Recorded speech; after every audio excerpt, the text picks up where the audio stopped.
Start. All right. Welcome, everybody, to yet another webinar. Our team at EJF Rentals manages hundreds, thousands of units in the DC area and has done tons of turnovers. And so this time of the year, with the seasonality and the way that the market has been shifting, we've been getting a lot of conversations with owners about getting the properties market ready, maybe doing some upgrades, and basically anything that we need to do to set that property apart from all the rest that are available. Because in my last estimation, there were over 4,000 available rentals in and around the city. And so I wanted to touch on that and talk about what our approach is and what the expectations are, especially in DC and Maryland and Virginia aren't that much different. But for the most part, DC certainly is the most regulated. And so we're going to dig through what that looks like and what the property condition and those compliance aspects, but also how the turnover can actually have an impact on that long-term success of your investment property. And so today I've got Mike Finkelstein with me. He has been doing turnovers and overseeing properties for over 15 years. And I think, Mike, correct me if I'm wrong, but I guess in that time, you've probably done this over 1,000 times, right? Easily over 1,000 turns. So there's obviously experience there.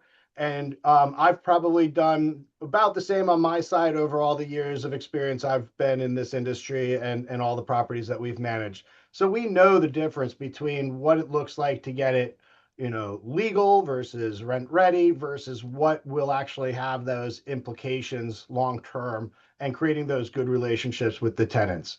And so we're going to walk through what we've actually seen, what actually happens, and what the difference between truly move-in ready, not only on paper but in real life, really looks like. So let's kick it off. Right now we are seeing that there's a higher inventory. With that, tenants see a lot more options available to them. And so when they're looking at the listings online, which in this day and age, we all should recognize, if you don't like what you see online, you're not going to go pound the pavement and go out and look at it. So we really want to make sure that the property looks its best, shows its best. So when they get in the door, they have a very firm understanding of what they're getting and ultimately find what they want. So there are more selective renters, right? We got to acknowledge that.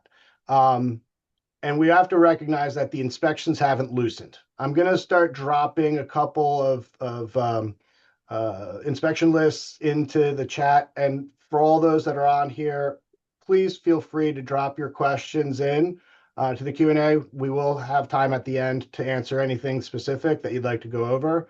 But Mike, tell me about this good enough and the impact about what getting these units is having on the leasing and marketing going forward. Yeah, it's a really good point because if you approach getting your property ready for a tenant and just do the bare minimum, you're kind of setting yourself up for a lot of challenges, especially early in the tenant's time spent in the property. When we inspect it, we are going to do a full, robust inspection of the property. We're going to try to capture every problem that could come up from a cosmetic and a compliance standpoint. And this really will help set the property up for success during the tenant's residency. If we're just doing the bare minimum, when people are viewing it, they are going to be the biggest critics and they're going to pick out all the problems. They're going to see it right away. And they're either going to not be interested or it's just setting the relationship up for a lot of challenges and extra money spent. So good enough is just really not a smart approach to preparing your property for marketing and eventually a tenant living in it. Yeah, and we talked a lot about this over the last couple of days, but we got to reiterate to all owners that the vacancy is a hidden cost, right? I mean, everybody's mindful about how much it costs, turnover costs, and all the other stuff, but every day that the property remains vacant, it starts to eat away, right? It's no money coming in. It's really not money going out, but it is money physically lost from this equation, and so that does have a big impact, and it translates really well into the decision shaping, right? because we have a lot of owners that might not make decisions, and that incapacity to decide if we want to do this or do that, or make or hold up the process over like $100 difference on the estimates. I mean, it could end up costing thousands of dollars in the long run, right?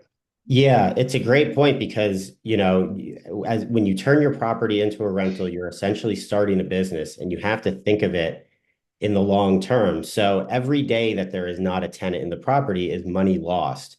So if you were to kind of break down your monthly rental by the day and you come up with that number by not approving the work or negotiating less amounts, often in my experience, you're not saving money in the long run. You want to get the scope together, get the price, get the work done, and get it on the market because the goal is to get a tenant in, and that is when the property starts generating income.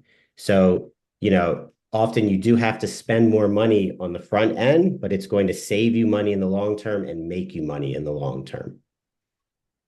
100%. So let's start with the basics. All right. I know that we have these conversations with owners, and sometimes they're like, "Oh, I passed the inspection, and it's ready for a tenant." But I think we've all agreed that just because you passed, you're not good, right? We need to make sure that we're not only good with DC, but also ready for the tenant. And so, tell me, I'm going to drop in a couple of things to the chat, one of which is going to be DC's housing standards, which are the basics that need to be met. But we're not looking for just the basics here, right? We really want to make sure that we know that we're going a step ahead. And sorry, just posted the wrong one. All right, and we're going beyond what just the minimum expectations for housing in the district or surrounding areas is. Um, Tell me a little bit about some of the stuff that you see tends to trip people up right off of the first conversation. Yeah, so I mean, when you're doing turn, you are looking at two different aspects of it. You're looking at the housing code, you're looking at what the city really pinpoints as a problem. And then on the other side, you're looking at cosmetic items, which can equally be as important. Because, like Conrad just said, when you get the inspection done and it passes, the next step is to find a tenant, and they are going to be the biggest critic. So they're going to come in, and while DC might not have flagged certain issues, the tenants are going to see it. So the higher the standard, the higher the condition, the better the condition that we prepare it before a tenant, the better tenant we're going to get. So the quality kind of equals out. And there's other things to think about. Just because you have a BBL, if we were to go down the route of if we get a tenant that has a voucher, now we're going to go through another inspection through DCHA, which are similar standards, but it's hard to predict what the inspector is going to pinpoint that day, what kind of mood they're in. Are they going to be a stickler to the list? Are they going to let things slide? So the safest approach is to be as thorough as possible and really take care of everything that could be picked out by the city, that could be picked out by a tenant, and really have your home in near perfect condition because you're kind of creating that great baseline for the tenant to move in and not start flagging issues. Sometimes I find within the first month or two of a tenant moving in, if we've skipped a lot of items, the maintenance requests will just start rolling in day after day after day, which can become frustrating. It can become very expensive because now vendors are going out for individual items. So really getting it all done right the first time is the key. Yeah. And that, I mean, so let's just look at the basics. Life safety is a non-negotiable, right? And that tends to be sometimes all that DC may be looking at. So there may be some differences between what the BBL, the basic business licensing inspectors may look for and versus what the tenants are looking at. We do want to look and foster the habitability, right? We want to make sure that things are working as they're designed. The heat has to be working in the winter, the AC in the summer, the appliances throughout the year. And I joke about this a lot, but I mean, I think in our experience, ovens only break the night before Thanksgiving. But realistically, putting eyes on it, making sure we're doing it, and it's always cheaper for an owner to have one vendor do multiple things than to do those one-offs that you referenced earlier after tenants move in. And deferring this maintenance, it just compounds, right? And so when you have a vacant property, inevitably doing that work and knocking a lot of it out is cheaper long run. And it sets for the next round, assuming that you're going to continue renting it or even prepare to move back into or sell. I mean, any of these is going to have that lasting impact. So we're going to talk about the licensing and we're going to talk about housing inspections because those are two different things, which drives us all crazy that there isn't like there's multiple different expectations depending on the level that you're at. But what's the thing that you generally see most where an owner thinks that it's good enough, but after the tenants do move in, they're calling and complaining about certain things that might have been overlooked, or in some cases, the owner said, let's skip it. We'll revisit it later. And of course, later comes sooner than later. Yeah, I mean, one of the big things that I see, and it's really important in the marketing stage, is painting. You as an owner might say, I've lived in the property, I've been okay with this, but a tenant is going to have a very different opinion about what is okay. So, the first thing that jumps out is painting. It is a really great idea to have the property fully painted. You probably had stuff hung on the walls, maybe TVs mounted, maybe there's been some cracking as the property settling because most properties in DC are pretty old. Taking care of that is really important. Other minor things I see all the time are doors, opening and closing properly. As the weather changes, as it gets hot, cold, doors warp, it's might feel crazy, but tenants really pick that out. They want that bathroom door to close and latch properly. They want that bedroom door to close and latch properly. Windows is a big thing the city always flags. There's clear standards on what they require. But on top of that, if the windows are drafty, if they're really hard to open and close and lock, tenants are going to flag that immediately. And these are things that can come with a high price tag to fix. But as Conrad said, deferring that is only going to lead to a more expensive repair over time because it's only going to get worse. It's not going to get better on its own. Yeah. So as Mike said, tenants move in, start living in this space, every shortcut starts to show up fast, right? And so while compliance might be that floor, the tenants live at the ceiling. They're always going to be there. And this was especially um, uh, clear to us during those early days of the pandemic, 6 years removed, where more people were spending more and more time at home, right? And I think that there's a lot more capacity when they're there and present more regularly. So let's talk about the basic business license because obviously this is usually front end for a lot of owners that are just beginning to transition their properties to a rental. And something basic can be missed, like a smoke detector or handrail or GFCI outlet that's not working. And that usually turns into more challenges operationally. But what happens when we go to do a basic business license and there are issues that are flagged? Yeah, so what'll happen is the city will go and they'll inspect and they'll give us a list of items that fail. They give you a certain amount of time to get those items fixed, and then they have to come out and re-inspect. So while sometimes that can be an interesting approach where an owner says, look, I want to roll the dice, let's get the inspection done so I really know what's going to be flagged. What it's also doing is it's slowing down the process. So it's preventing the property from going on the market quicker, which is preventing the property from getting a tenant moved in and income generated. We have a lot of experience doing inspections and ensuring that we capture everything that's needed to pass those inspections. And while, you can't say it's 100% going to be perfect every time, we have a pretty good success rate. So it's really great when you pass it that first time because what can also happen is the first inspection, an inspector comes out, they might flag some items. They give you the time period you have to get it fixed. You have to take the time to get the inspection rescheduled. And you could have a different inspector come out. Sometimes it's the same, but sometimes it's a different inspector, and they might actually flag something that the first one didn't. So if you can get it done the first time, that get it past the first time, that should be the approach. It saves time, it saves energy, and it gets us closer to starting to generate income.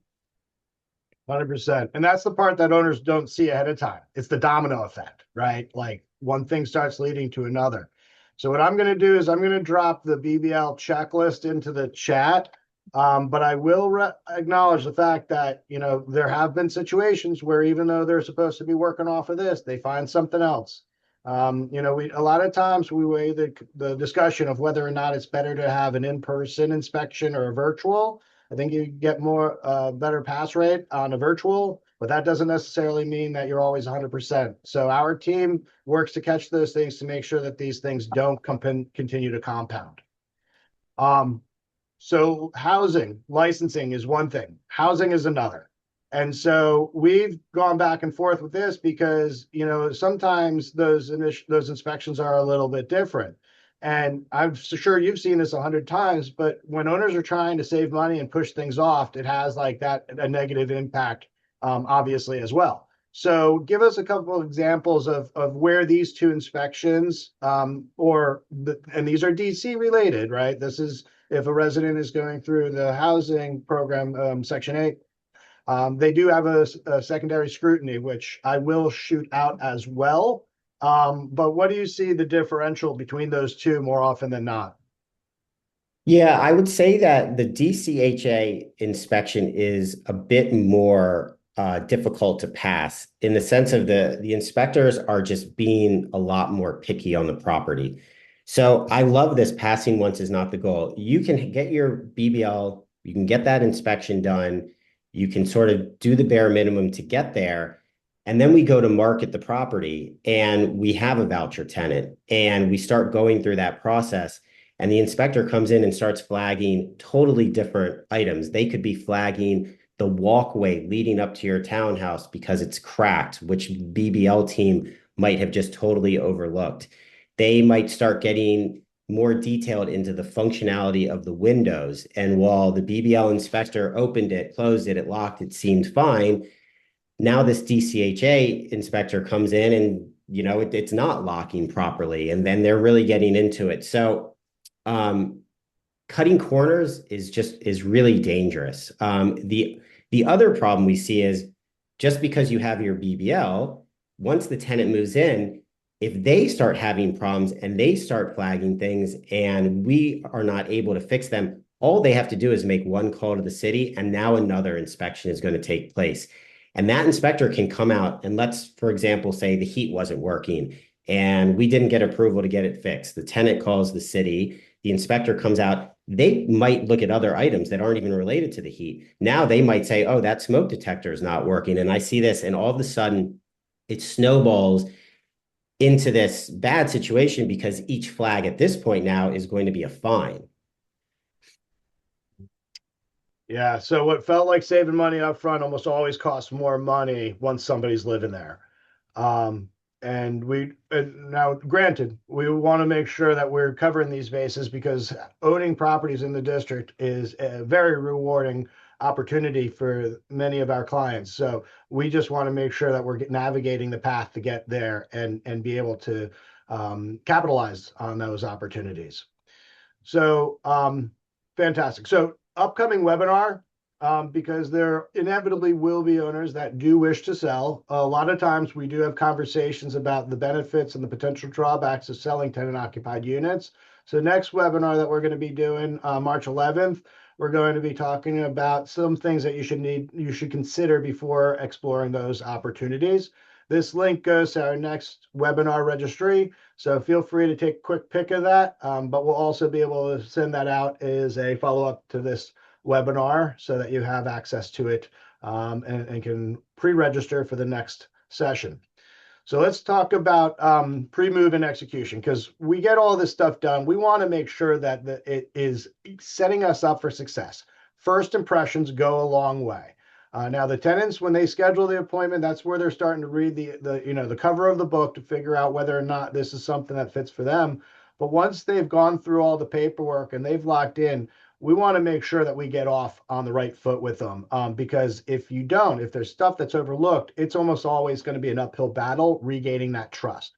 And we all know that trust is real easy to lose, and so we want to make sure that we're positioned best. So walk us through our experience and what we go through to make sure that on move-in day, everything's going smoothly.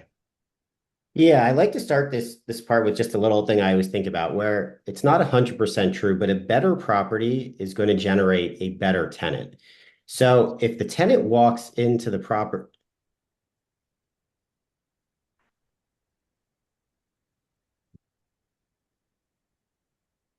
Did I lose you? sorry, am I still there? Yep. Okay. It kicked me out for a second. Sorry about that. But yeah, so what I was saying, a better property generates a better tenant. So one requirement, once the lease is signed, we're ready for the tenant to move in, we get it professionally deep cleaned. This kind of gives the tenant that kind of hotel feel when you walk into a hotel for the first time, and everything is just neat, clean, and perfect. That is exactly what we want the tenant to feel like when they walk into the property. We want them to not start walking around picking out problems. We want it to be great. We want it to be good for them. It's going to start the relationship well. They're going to feel comfortable. They're going to be happy about the decision that they made. And ideally, it's going to make them want to really take care of the property because that is the key, right? You're going to spend all this money on the front end to make it in really good condition. We're going to document that condition, and then we want the tenant to maintain it and keep it as good as possible. Obviously, things will break over time, but when they come to the end of their tenancy, the property is still in pretty good condition. Yeah. Yeah. And I mean, we've always said, the better condition we give it to them, better condition they keep it, right? But I mean, a lot of owners that find themselves on the other end of that spectrum, when the tenants start off frustrated, everything just feels harder after that. Even when you're doing the right thing to try to get it back online, it just feels harder. And so it's great to be able to get these things done. So obviously, the cleaning we've touched on, but also making sure that they have all of the working keys, the building access, the key, the apartment. Mailbox keys are often overlooked, or owners are like, oh, I only have the one key. Do I really need it to give it to them? Yeah, yeah, we do. And yes, you can make mailbox keys at most hardware stores. But making sure that that's lined up. And then, of course, if it's moving into a building, that could add additional complexity from a moving schedule. Some places don't allow weekend moves. Some of them need to be registered in advance. But these are all things that we help facilitate so that it is as smooth as possible. Because in all of my years of doing this, I still haven't met a single person that loves moving, right? It's one of the It worst things you can do. Yeah, it is stressful. It is a lot of anxiety. Delays cost them overruns, and so we really want to make sure that that move-in day shapes that perception. And so having the place looking good and cleaned and smelling good, and it has a huge impact on that long-term relationship, which is really what everybody's trying to build here. Because owners make a lot more money the longer the tenants stay, right? And And one thing I forgot to mention was one thing that we do, which I think is it really helps start this relationship out on the right foot, is once the tenant has settled into the property after a couple days to a week, we go out and we walk through the property in person with them. They've had time to settle in, get comfortable, see if there are any issues that they've found. We'll walk them through how to change the air filter, how to use the appliances, and we take that time to say, have you noticed any problems? Let's flag it right here. Maybe I can show you how to fix this on the spot. It's a great task that we do that sets the tenant up, makes them happy, and also can reduce a lot of upfront costs. Where sometimes you see a tenant in that first month just submitting maintenance request after maintenance request. This kind of prevents it from happening. Fantastic. And that's obviously been our approach for quite a long time. And we have done so many of these. We know where we're going to get tripped up and when things are going to run smoothly, because ultimately we're looking for a smooth operation across the boards. Tenants are expecting it, owners are too. And so, just as far as that leasing, I mean, there also is that administrative part, which is not something you're involved in day to day, but that also has a big aspect and can create friction amongst those that are involved. So making sure that everybody has copies of the leases, that the rent charges are being posted correctly, that the tenants know how to go about their payments. I mean, these things can easily be overlooked when you get wrapped up in the big picture and can take away from your capacity if you start finding some of these last minute things that need to get done right before they take possession. So planning goes a long way. But you can't forget about the administrative side of it, even though we're talking primarily about maintenance, right? And the condition of getting the properties ready. So if the tenant's in, they're happy, right? We want to keep them happy. Biggest aspect for us is going to ultimately look at some of the preventative maintenance opportunities that we have. Um, there may be some cosmetic opportunities here and there, but don't ignore the small stuff. Putting eyes on it is important. I mean, I got to say that I've used this phrase a lot of times, but ignorance is not bliss. I have met so many owners that have done a pre-move-in inspection when the tenants first took occupancy or just before, and may not look at it again until they move out. That could be a lot of time and a lot of damage that can be done. And so just being able to put eyes on it occasionally goes a long way. But we document it, right? We want to do air inspections. We want to share the condition, and our periodic inspections are well worth the peace of mind. And it also goes a longer way in terms of doing the preventative maintenance, right? We've talked about doing more during the turnover so that you have less issues later. But if we had a contractor go in and do 5 quick, easy things, it's going to be a heck of a lot cheaper than if that tenant reported those 5 things independently and we sent one contractor out for each and every single one of them, right? So this is the mindset that we want to work towards, of being able to notice it, correct it, be ahead of it, and ultimately cut down on the number of concerns the tenants have to report, right? It's a heck of a lot cheaper to caulk the tub than to wait till the downstairs neighbor complains about a leak in their ceiling, right? And not all tenants will catch that or report it. And so it's an easy opportunity to do it. It's a great point because it plays into other preventative maintenance issues like gutters. If you don't clean, it's better to clean the gutter and spend the cost of that than wait for the gutter to be clogged and water to start intruding into the property. Same with the HVAC. It's better to service it twice a year, make sure it's being taken care of, than wait until it fails. And now you're under a very short time period to make a very large decision on a large cost. Floor drains, exterior floor drains, which we see all over DC. Snake them out a couple times a year instead of waiting for them to flood your basement and have a $10,000 mitigation on your hands. Yeah. Yeah. Silence does not mean satisfaction, right? Right. And beyond that, tenants may not complain immediately, but it changes how they feel about the property, right? And so, if they are too busy, which is very easy in this day and age, and they just don't bring things to our attention, it's hard to do it if we don't put eyes on it, and find out that there is an opportunity to make their lives better, which then, of course, makes them feel more comfortable in the property, which promotes their long-term tenancy, right? So let's transition this into that big picture.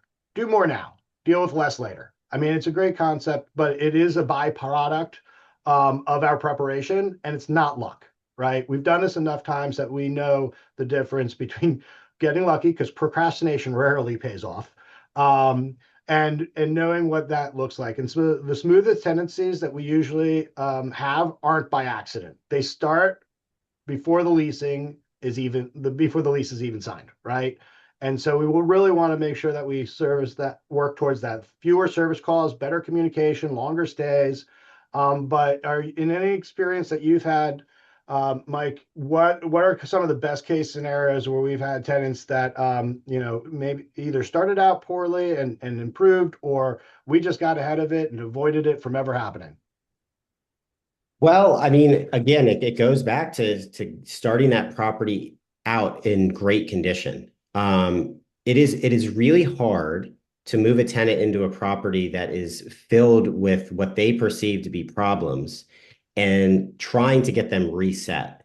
because we're going to be scrambling around for the first week, month, couple of months, trying to get stuff fixed. They're not going to be satisfied. I mean, tenants have big expectations on what they're moving into. The last thing they want to do is go through a move, which we've already talked about how stressful it is. That there are reports that say it can be some of the most stressful, things to do in your life is move. So the tenant's gone through that. They're in their new home, and now during this first week, they're just finding problems and they're trying to get it fixed and they're waiting on it. And it becomes very hard to fix that relationship.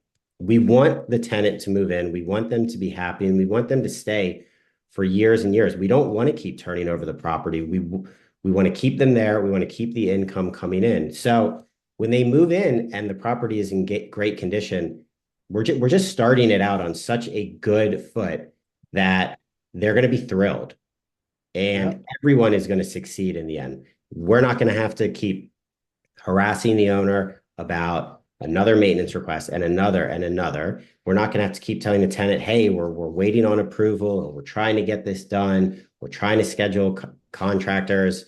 They're just going to move in and it's going to be smooth sailing. And of course, things are going to come up from time to time, but ideally, they're going to be very minor. They're going to be cheap to fix, quick to fix, and we can just let them sort of be in the property and enjoying their life. Yep. Yep. When a rental's prepared the right way from day one, inspections get easier, tenants stay longer, ownership gets more predictable. That's what we're all aiming for. Oh, and Right. the last thing I'll say is what's great from the owner perspective is if we do have that property in perfect condition when they move in, we've documented it. When they move out, it is going to be a lot easier to decide, did the tenant cause this damage? Is this wear and tear? And if Yeah. they did cause that damage, well, hey, that's why we have a security deposit, and it's less money you're going to spend on your next turn. If the property's condition was really questionable when the tenant moved in, when they move out, we're going to have some questionable decisions and hard and arguments about, well, whose fault was this? Was it already sort of broken? Did it just get worse? That becomes really tricky. 100%. It really does. And documentation's key. So, thank you for those who have joined. I did want to leave it open for a few minutes just for anybody that has any questions. You can drop them into the Q&A. We're happy to expand upon them. And at the same time, we do have this winter offer that we're giving up 2 months management fees for anybody that signs up between now and about this time next month. Ideally going for a March or April 1 start date on the management. But if you're just curious about looking into what your property is priced at in terms of how that stacks up with other properties that are out there, shoot a note or scan this QR code, get over to our rental analysis, and you'll be able to dig into that. And I'm also happy to chat with you about what you're seeing, and see if there's any opportunities for improvement to help get these properties offline. And because as far as I'm concerned, the three variables that we have control over on vacancy is going to be the condition of the property, which obviously we've expanded upon significantly here. Then those marketing efforts, which can be the content, the location, the frequency of those ads being placed, and that's going to be the price, right? I mean, three variables that we can control. So once we get into this, if you want to dissect any of it, I'm happy to do so. Elise, did we have any questions come through? I hope I'm everybody. not seeing any questions at the moment. All right. Well, I guess I hope everybody on here has made it through, gotten all of the good info, content, and if there's anything that comes up, Oh, please we don't do have a hesitate. question actually. All right. What, What do you charge to manage a single unit at Mailer? At Mailer, you're gonna have to talk to the front office for that. I'm not fully involved in management in that building. Fair enough. I'll reach out to you. Thank you. Anybody else? All right. Well, I thank everybody that joined us, Mike. I really appreciate your time, your energy, your insight, and everything you do to get these properties online so that we have happy owners, happy tenants. And in the meantime, if there is anybody else that would like to know more about our services, please don't hesitate to reach out. we are more than happy to give you guidance where it will allow.